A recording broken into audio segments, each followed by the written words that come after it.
Olá, boa noite. Eu resolvi fazer essa videoaula, né, para vocês que estão em dúvida com a questão da lógica, porque a gente estudou a questão de ciência, a formação da ciência, o que é epistemologia, o que é método científico, e eu iria entrar um pouquinho na questão da lógica, para vocês estarem entendendo, a partir da teoria do conhecimento, a formação do pensamento lógico, tá? A lógica, ela é discutida dentro da filosofia, tá? Então, por isso a gente chama de lógica filosófica.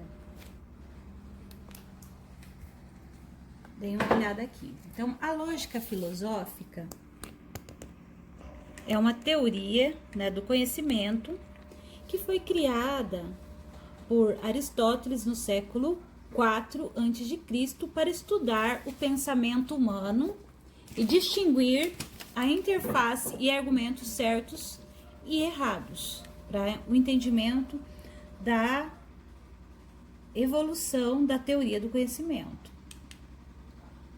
Aqui nós temos uma gravura, né, que simboliza o dia e noite, que é uma gravura que foi elaborada em 1938, de Escher, em que é possível observar o fluxo dos contrários, né, que vai tentar explicar a questão da lógica por Heráclito. Então, deem uma olhada aqui, né? A gente vê as andorinhas, né, voando no céu durante o dia, e esses mesmos pássaros, essas mesmas andorinhas, estão voando também para explicar a questão da noite, né? Tudo dentro de uma materialidade, num fluxo contínuo, ou seja, né, a materialidade, ela possui uma lógica que se explica por meio do movimento.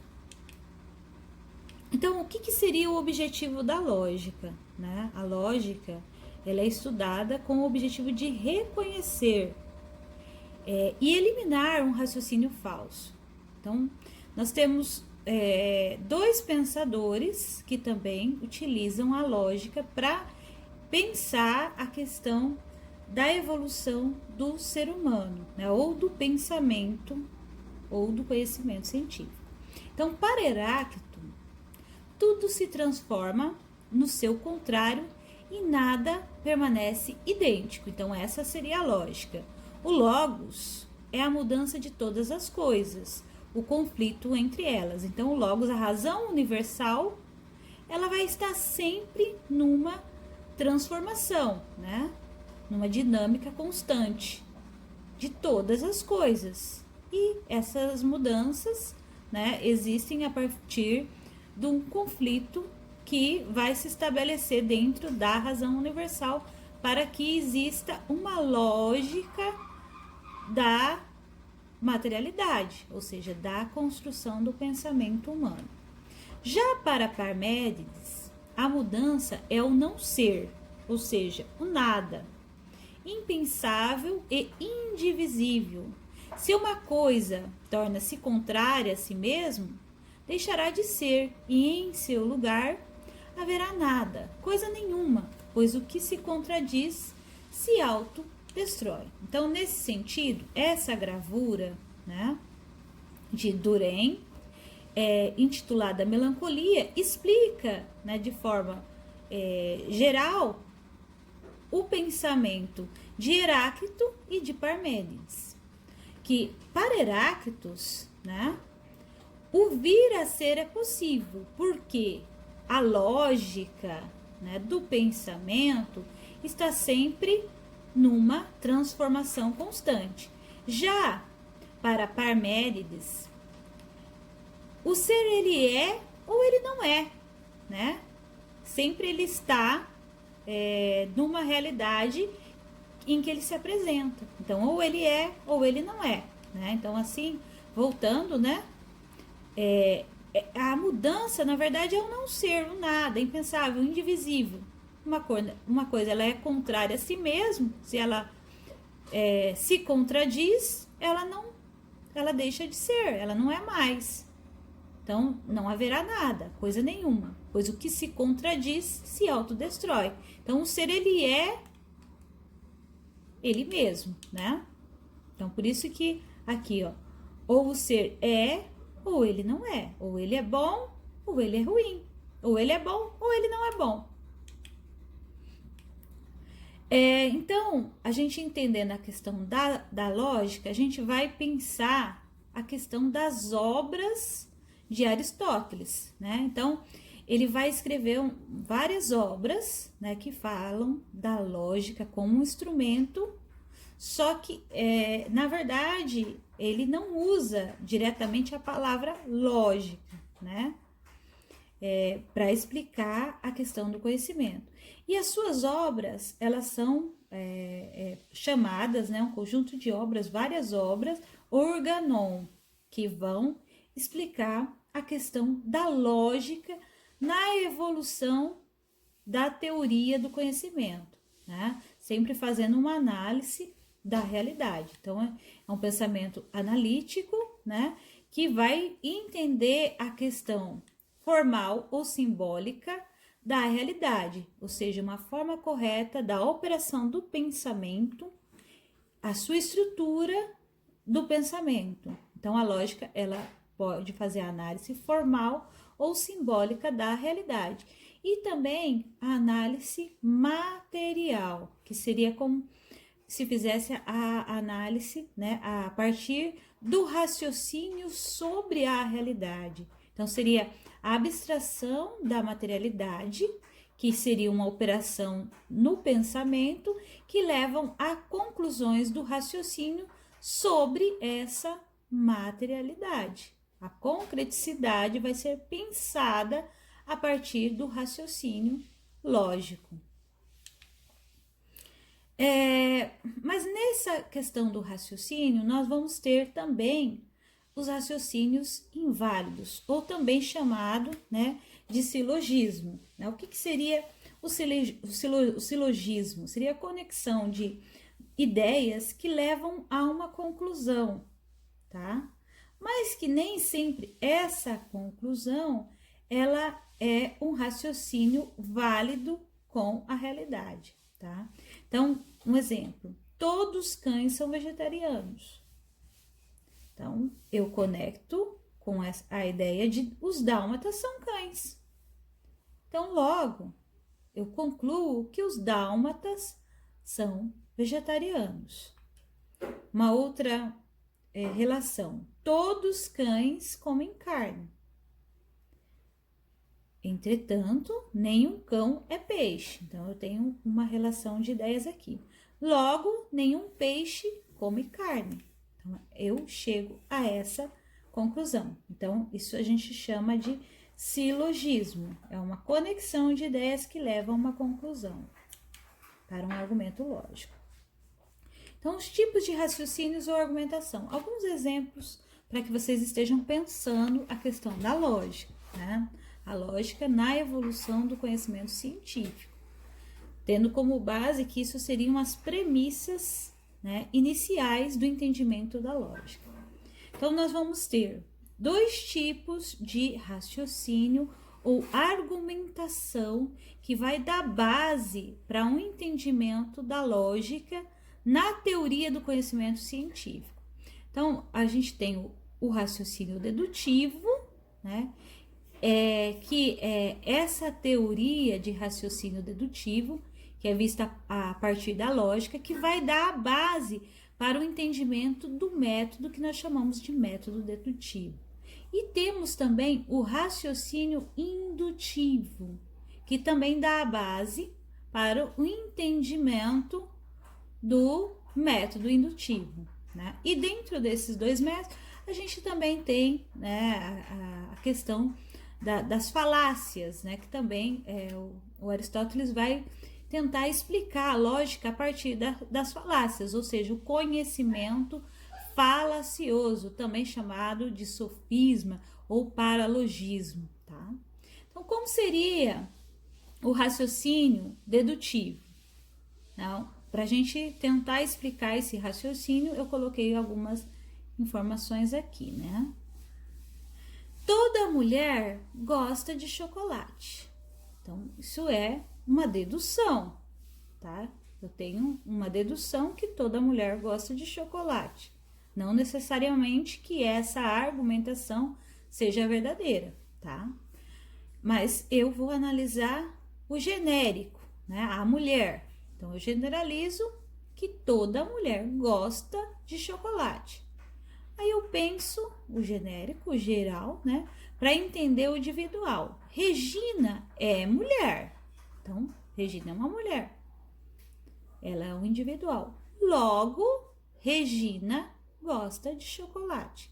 Então, para a gente entender a dedução, o raciocínio dedutivo, tá? Umas afirmações simples. Já o raciocínio indutivo, eu penso que eu faço análise e concluo que o cobre é condutor de calor. Aí eu vou fazer a análise de um metal específico, do individual aqui, né? Então, eu penso que o cobre, ele é um metal. Então, eu analiso o individual para entender a questão do geral, né? Do genérico aqui. O geral é os metais. Então, a partir da minha análise no cobre, eu entendo que todo metal é condutor de calor. Então, aí eu tenho o raciocínio indutivo, né? Nessas questões, né, quando eu estou analisando também a lógica, eu posso estar argumentando sobre a realidade.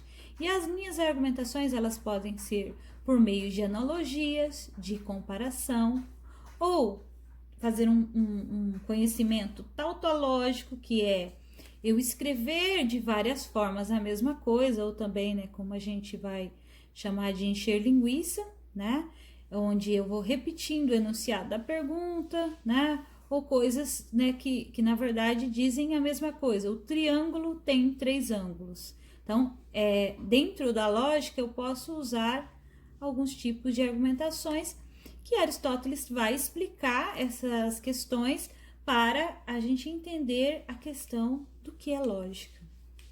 Né? Como eu já falei, né, essas afirmações, né, em que há uma conexão de ideias que levam a uma conclusão, são chamados de silogismo. E o silogismo, né, ele pode, né, ser categórico, à medida com que você analisa um conceito específico ou uma realidade em si, né? Então, o que seria esse silogismo categórico? Que é uma forma de raciocínio lógico no qual há 2 premissas e uma conclusão distinta dessas premissas, sendo todas proposições categóricas ou singulares, que leva a uma redefinição do que? Do termo médio. O que seria o termo médio? Né? É o termo que se repete nas 2 premissas, mas não aparece na conclusão. Aristóteles também fala da premissa maior e da premissa menor, que vai estar presente, né, dentro das 2 premissas, né? Então, vamos voltar ali um pouquinho, tá? Aqui, por exemplo, toda mulher gosta de chocolate. Então, essa seria, no raciocínio dedutivo, a premissa maior, né? Regina é mulher. Então, Regina, né, o pensamento aqui é que ela é mulher. Então, ela é a questão da análise individual. Então, ela é a premissa menor. E qual seria, né, o termo médio no pensamento dedutivo, né? Aparece a mulher, né? Então, qual seria o pensamento dedutivo? Então, é uma forma de raciocínio lógico no qual há 2 premissas e uma conclusão distinta dessas premissas, sendo todas as proposições categóricas ou singular. Então, o termo médio, ele se repete nas 2 premissas, mas não aparece na conclusão. Então, o que não aparece aqui na conclusão, né? Logo, Regina, que é o pensamento, né, que seria esta mulher específica dentro do raciocínio dedutivo, seria o termo lógico. tá? O termo, ou também chamado de termo médio, né? Porque as duas premissas, a questão geral, genérica, a mulher, ela vai aparecer na análise do raciocínio nas duas premissas anteriores. E Regina, né, vai, né, ser aqui a questão da individualidade. Já no raciocínio indutivo, você vê que as duas premissas também, elas aparecem, né, mas na forma da individualidade, né? Você veja o cobre. O cobre, ele aparece na forma da individualidade, né? E no indutivo, o termo médio seria o geral, que seria assim, aqui considerado todo metal é condutor de calor. Então, o cobre seria a questão do individual, que ele vai aparecer nas duas, né, premissa, e para fazer análise do que? Do metal. Então, o metal que é geral, na questão do raciocínio indutivo, ele vai ser considerado como o termo médio. Então, o termo médio, ele também vai se distinguir, né, quando você faz análise dentro do pensamento, ou também chamado de raciocínio indutivo, ele vai ser diferenciado do raciocínio indutivo, tá? Algumas analogias sobre, né, algumas considerações sobre o silogismo. Então, como eu já falei, todo silogismo contém somente 3 termos, né? O maior, o menor e o termo médio, tá? E os termos da conclusão não pode ter extensão maior que os termos da premissa, para ser um silogismo, para fazer esse silogismo. Então, o termo médio não pode entrar na conclusão. O termo médio deve ser uma verdade universal, ao menos uma vez. De 2 premissas negativas, nada se conclui. Então, as premissas, quando você tem 2 premissas negativas, você não se conclui nada. De 2 premissas afirmativas, não pode haver conclusão negativa. Se você está afirmando algo, você não pode ter uma conclusão negativa. Então, a conclusão segue sempre a premissa mais fraca. Então, de 2 premissas particulares, nada se conclui. Então, o silogismo estudado a partir da lógica aristotélica, tá? Mais uma questão de lógica, né, para Aristóteles. Por que a gente estuda a lógica de Aristóteles? Só frisando novamente. Porque ela vai dar base para o entendimento, né, da lógica da atualidade, que é a lógica estudada a partir da visão de Henri Lefebvre, que vai partir dos estudos aristotélicos, tá? Então, para a gente fazer a análise aqui do termo médio nas expressões, alguns exemplos. Todo cachorro é um mamífero, certo? O mamífero, ele é vertebrado. Então, logo, todo cachorro é vertebrado. Então, nessas expressões, o termo médio vai ser o quê? Mamífero, tá? O termo médio vai ser mamífero. Todo cachorro é um mamífero. O mamífero é vertebrado. Logo, a conclusão seria que todo cachorro é vertebrado. Então, o termo médio analisado seria um mamífero, tá? Então, aqui a gente tem uma gravura, né? Para a gente pensar a questão do silogismo dentro da teoria do conhecimento científico e na questão da lógica sobre as coisas, né? Ou sobre a materialidade, né? Essa gravura, ela simboliza o sol negro, né? Isso aqui é o símbolo do sol, né? Que vai estar representando o quê, né? A questão da realidade. Então, o sol negro, ele é uma gravura de 1978, elaborada por Heloísa Pires Ferreira, que serve como exemplo visual do silogismo. Vejam bem, o quadrado, né, externo, seria a premissa maior, sem entender a realidade. O círculo, né, negro, seria a premissa menor. E no centro, nós chegaríamos o quê? À conclusão. Então, essa seria a lógica da representação da realidade. Dentro das lógicas esquematizadas, né, a gente vai ter a questão da explicação da evolução dos seres humanos. Então, como opera a dedução científica? Então, a gente vai pensar aqui na diversificação, ou seja, na categorização da evolução humana, nós criamos a questão de gênero, espécie geral, espécie particular e espécie singular. Então, gênero seria gênero animal, que se divide em invertebrados e vertebrados, né? As espécies particulares, que são os mamíferos, as aves, as batraquios, os répteis, os peixes, os humanos, os bovinos e os equinos e, na sua singularidade, assim por diante, né? Então, no gênero analisado humano, a gente pode ter, né, pegando a questão histórica, a questão que se divide em bárbaros e civilizados. Os civilizados, né, vamos ter entre o civilizado a questão dos gregos, dos romanos e entre outros, né?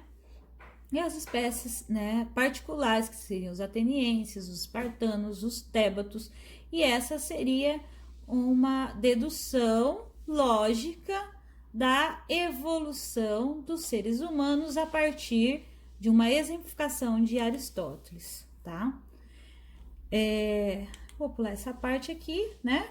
E pra gente chegar, né, à questão das falácias. Então, o Aristóteles, quando vai explicar a questão da lógica, ele também vai fazer a análise das falácias que se repetem, né, dentro de um pensamento lógico, né? Ele fala das falácias que não são formais, que fogem da formalidade, né, da explicação da realidade, os argumentos de autoridade que são utilizados para, né, manter a ordem dentro da realidade, mas que na verdade não passam de falácias, tá?